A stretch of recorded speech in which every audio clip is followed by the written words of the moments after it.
How to download On Plex. Hi everyone, welcome back to our channel. In this video I'll be showing you how you can download On Plex. So in order to download On Plex, all you have to do is just make sure to watch this video till the end and follow the instruction as guided. Now first thing first, all you have to do is just go ahead and log into your Plex account.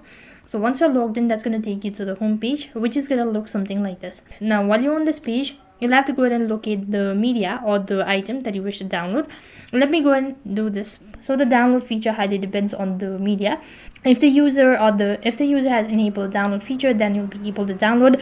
Otherwise, there will be no such option as download. So in order to download, you have to tap on the three dot icon and you'll be able to find an option as download located right at the bottom. Okay, after you're done downloading the media, then you can tap on the tab bar icon and go to downloads, and the downloaded item will be located right on this page. So that's basically how you can download On Plex. That is all for this video. I hope the video was helpful. Make sure to like, share and subscribe to our channel.